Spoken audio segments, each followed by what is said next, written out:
warahmatullahi wabarakatuh. Alhamdulillahirabbil alamin wassalatu wassalamu ala Rasulillah sayyidina wa maulana Muhammadin wa ala alihi wa ashabihi al-qadri wa miqdarihi al-azim. Ya Fattah ya Alim iftah qulubana. Rabbi shrah li sadri wa yassir li amri wahlul 'uqdatam min lisani yafqahu qawli.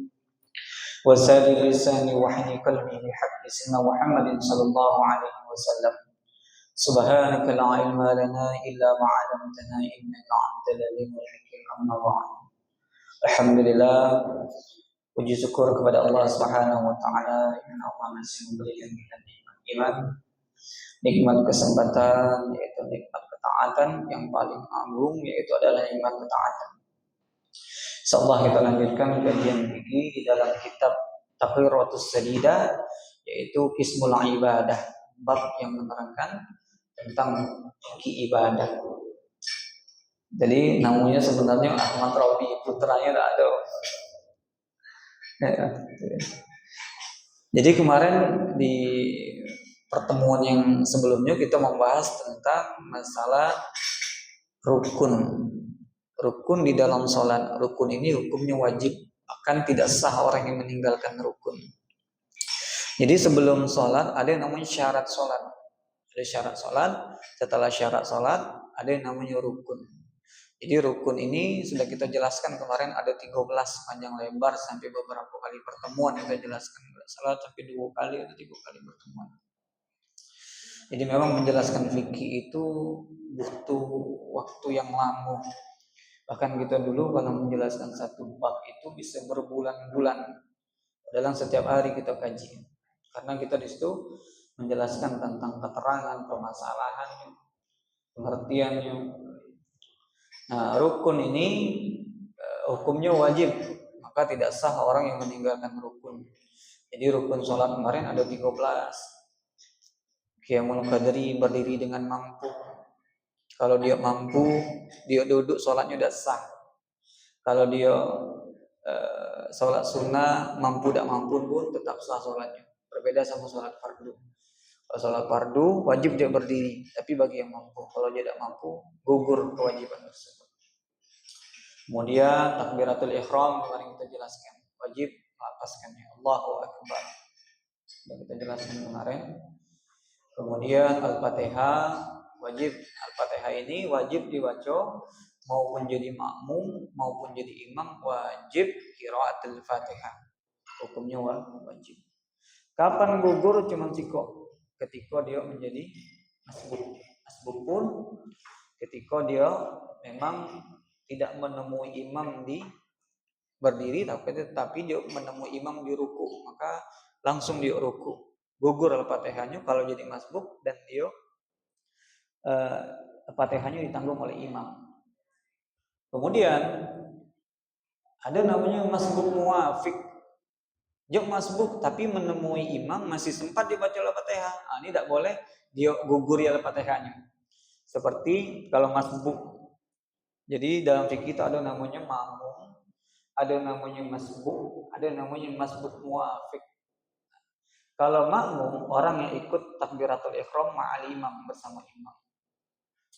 Kalau masbuk, orang yang tidak menjumpai imam ketika berdiri, tetapi dia menjumpai imam di ruku, maka gugurlah Al-Fatihahnya.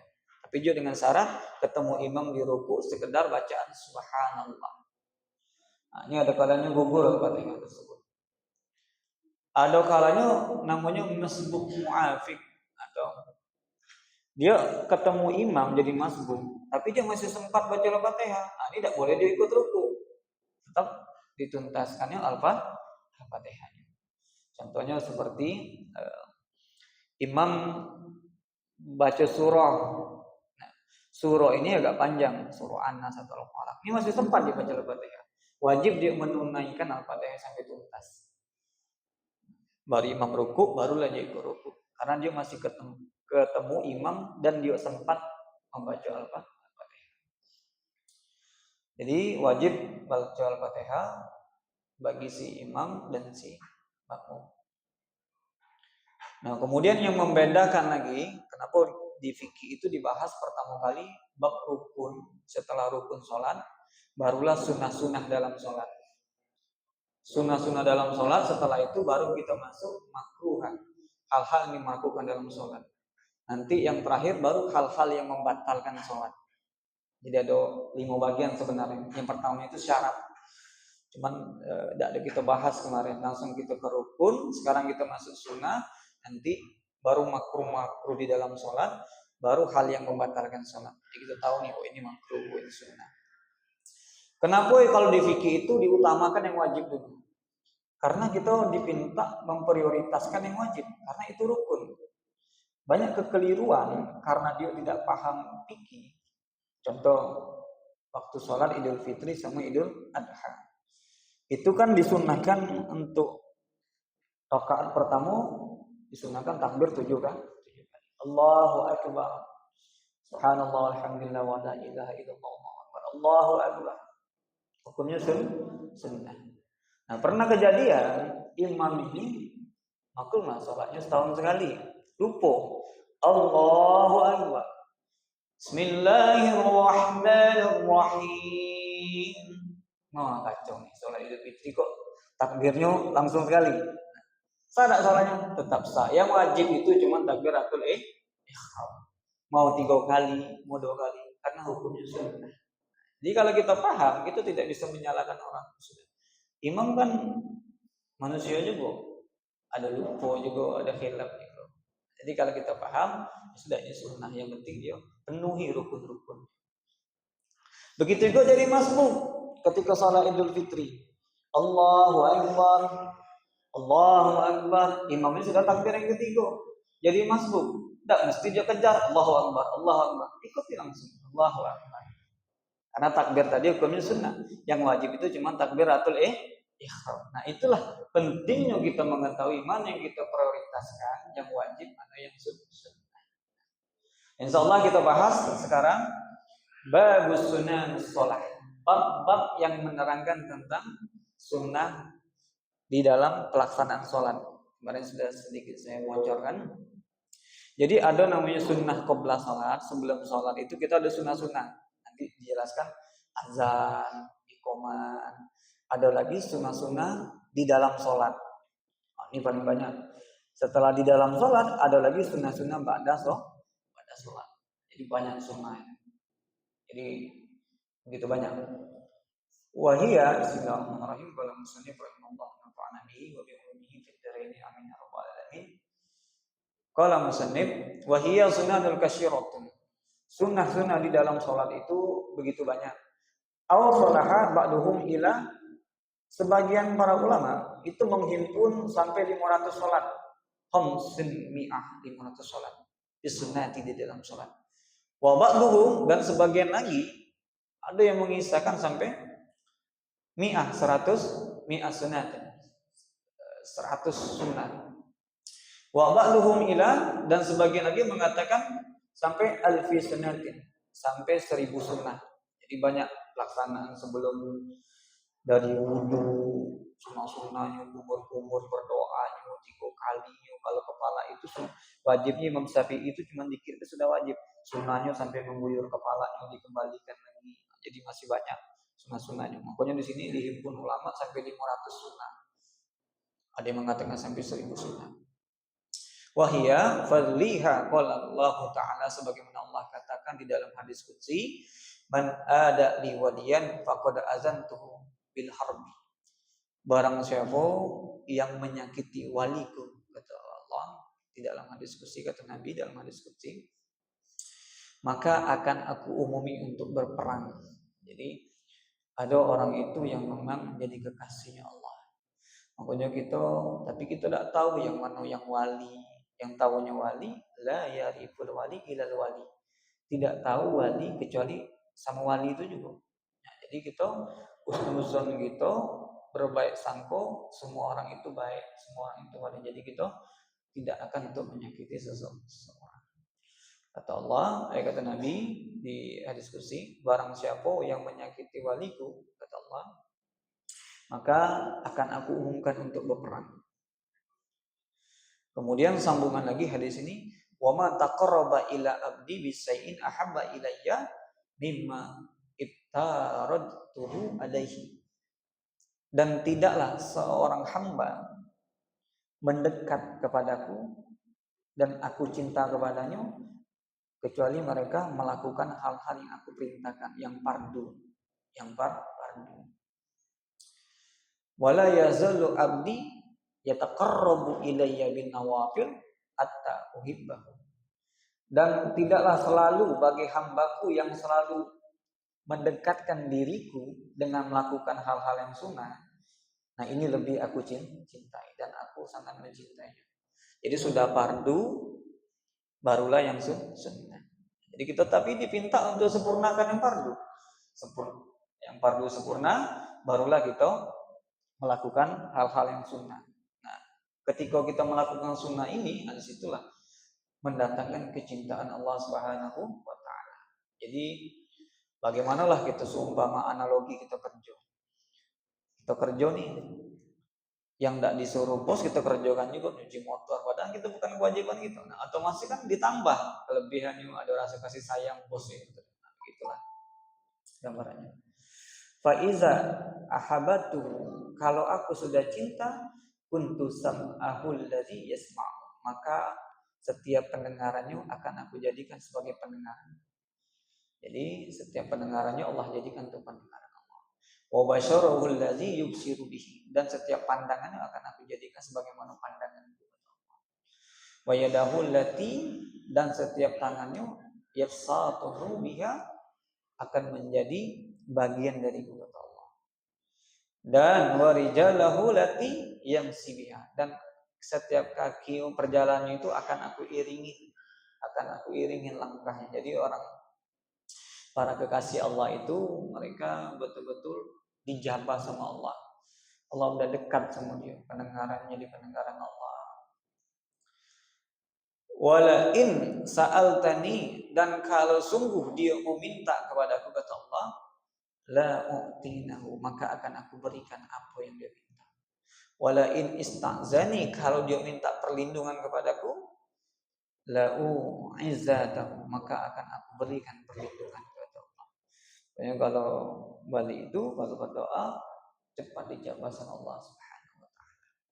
Nah, jadi untuk ingin derajat kita dekat sama Allah, tidak sekedar yang fardu, tapi melakukan amal-amal sunnah seperti sholat witir, sholat tahiyatul masjid, sholat duha, isra, sholat hajat, sholat taubat. Nah, jadi banyak amaliyah sunnah. Tidak cukup dengan fardu. Kemudian aqsamul sunanu, macam-macam di dalam sunnah. Min nahayatil waqtiha salasa. Jadi ada dari sunnah-sunnah ini dibagi menjadi 3 pembagian masalah sunnah. Al awal yang pertama sunnah qabla salat. Sunnah-sunnah sebelum salat. Ini sunnah-sunnah sebelum salat ini menentukan juga kualitas itu di dalam pelaksanaan ibadah. Jadi kalau sunnah-sunnahnya benar-benar kita penuhi dengan sempurna, insya Allah fardunya akan sempurna juga. Seperti kal azan, wal iqamah, wasiwak. Nah, ini sunnah-sunnah sebelum salat. Jadi betul-betul kita ikuti yang diperintahkan, yang diajarkan oleh Nabi. Yang kedua sunnah asna'us salat, sunnah-sunnah di dalam salat. Seperti tankasimul illa kismaini, yaitu mendirikan sunnah-sunnah di dalam sholat. Ada sunnah ab'ad, ada sunnah aihat.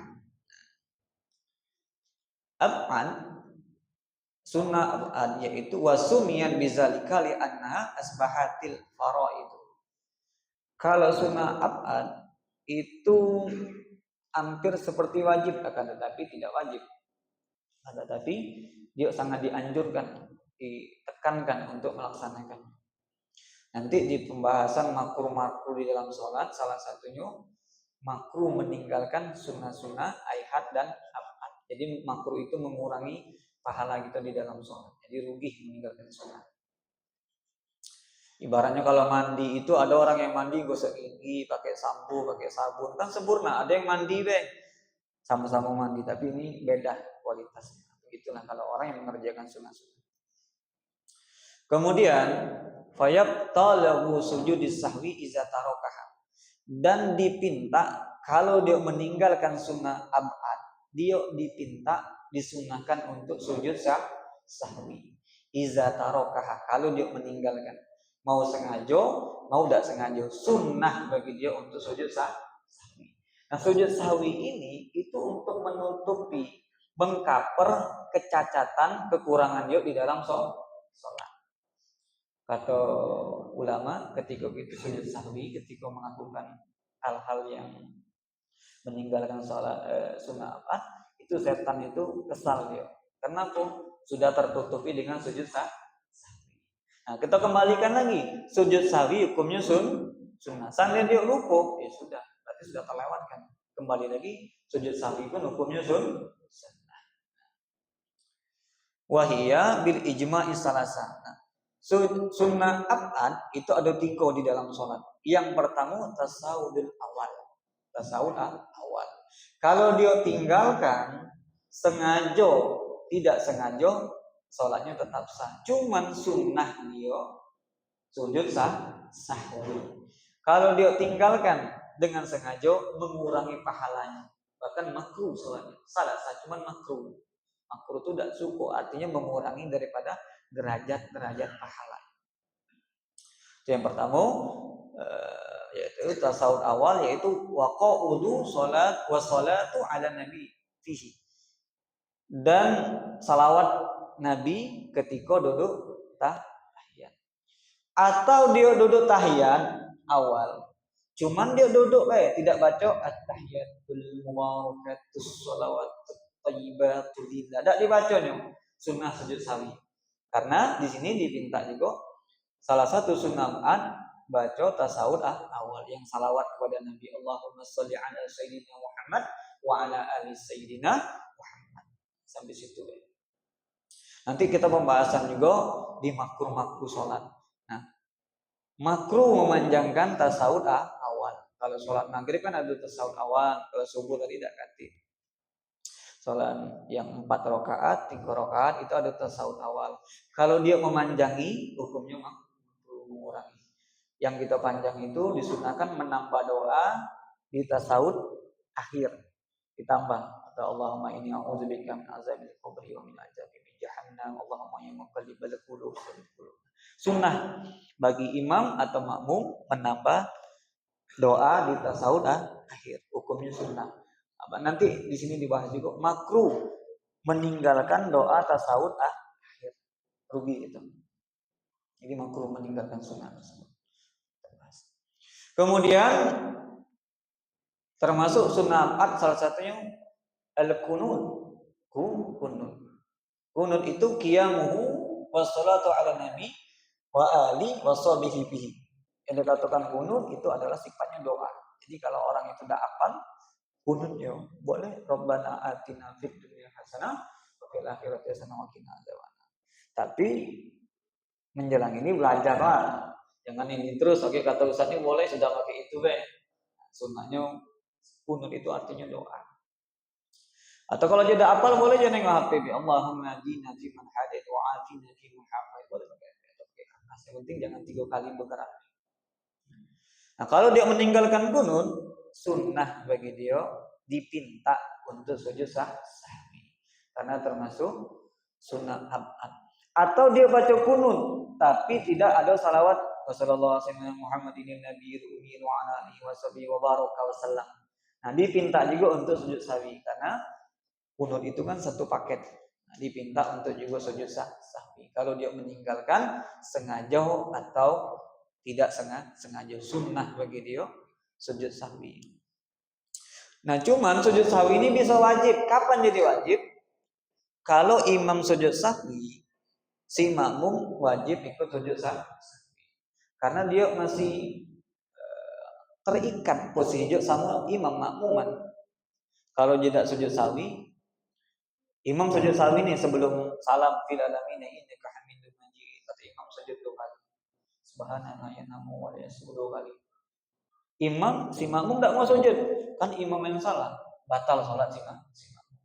Kecuali si makmum niat mufarokoh, ya Allah aku memisahkan diri dari imam. Nah, imam sujud sawi juga tidak apa-apa. Tapi kalau dia karena al-imam ju'ila ittabi'u. Imam itu diangkat untuk diikuti.